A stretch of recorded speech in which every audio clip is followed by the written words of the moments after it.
Yo guys, what is up? Andaull here today bringing you guys another video. So, the Recess Playground Cartoon Conspiracy is pretty interesting, if I must say so myself. I'm going to go ahead and read this article, and I will give you guys my thoughts and stuff like that at the end of the video. So if you guys think you are going to enjoy this video, be sure to leave a like. Also, hit that subscribe button. It helps out the channel, and I greatly appreciate it. Anyways, let's go ahead and get into this. So, it says the playground, truth behind recess. The playground is a place where all the kids gather for recess. But have you noticed the patterns of the characters? All of them are the same age throughout the entire series. I will explain this to you. 3rd Street School was built after World War I. TJ was among the first students to attend. He was always proven to be a strong leader, running for 4th grade president in 1928, a year before the Great Depression began. However, the current strong leader running for 4th grade principal at the time was making budget cuts, my bad guys, on certain lunch items. Attempting to lead a revolt, TJ was hit by an ice cream truck during a student walkout in 1929. TJ's spirit still lives on through the playground, teaching kids how to stand up for their rights. Mikey soon transferred to the school after TJ's death, starting 1st grade in the 1929-1930 school year. Mikey was always hungry, demanding food. However, he was a kind, gentle person, causing no harm to the students around him. In 1931, he was diagnosed with diabetes type 1. Feeling depressed, he ate an insane amount of chocolate bars to cope with his disease. He went into a diabetic coma in 1932 and died later that year of a heart attack at the age of 10. Mikey still walks in the playground, fat as ever and hungry as ever. Spinelli began attending in 1933, a school year after Mikey's death. Always trying to act the tough one, Spinelli would converse with the ghosts of TJ and Mikey and share with them her experiences. Spinelli died in a fight in 1936. During her second repeat of the 4th grade year, she now hangs with the rest of the game, acting as the group's bodyguard. Randall started at 3rd Street School in 1944. Dreams of being a reporter, he often worked as the muckraker of the school principal.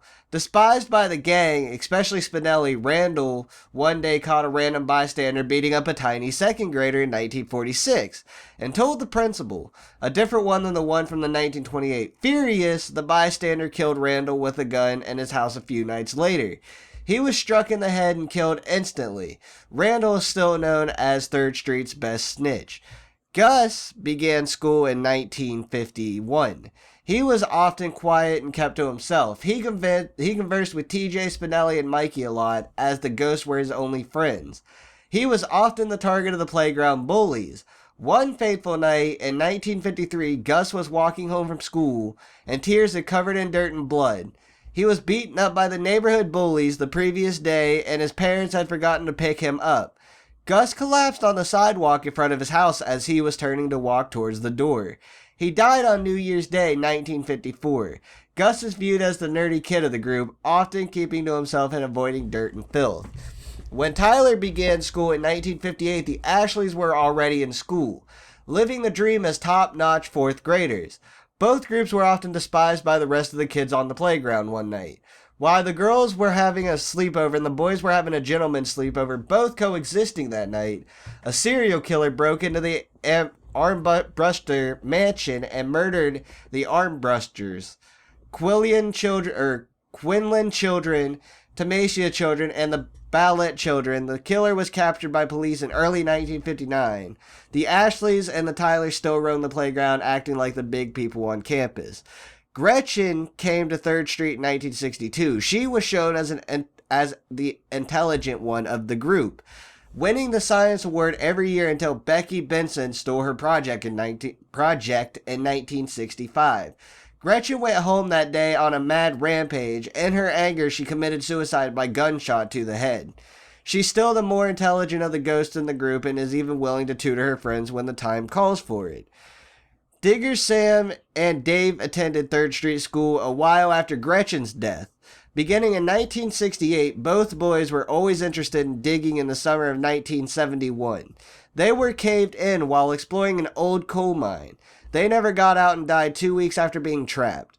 They dig near the school playground, afraid that digging outside school grounds will cause them to lose their lives in the afterlife. Vince, who was the last to join the gang, attended the school in 1978. Just as the disco 70s were coming to a close, Vince worked on his basketball career, often of dreaming of making the NBA, inspired by famous NBA stars of that time. One day in 1982, he tripped and broke his leg and was told he wouldn't be able to play basketball anymore. Devastated by this, Vince attempted to take his own life in 1983. As a result, he was sent to an insane asylum where he died in 1988. Vince plays a wide variety of sports in the afterlife, as the protagonist gang of ghosts was finally completed upon Vince's death. King Bob is known as the king of the playground. After winning class president of the 4th grade in 1991, King Bob was always a fair ruler. After going crazy with power, the 4th grade body led a coup. King Bob was not allowed to run for president during the 1992-1993 school year. As a result, he murdered the entire student body in one night by breaking into their houses and stabbing them to death.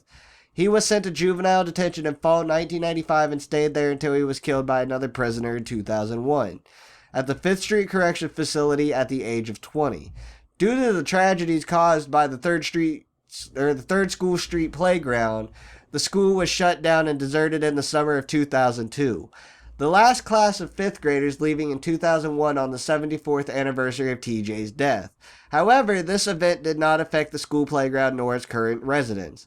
The ghosts of the fallen children still frolic and play on the playground of the 3rd Street School as if it never shut down.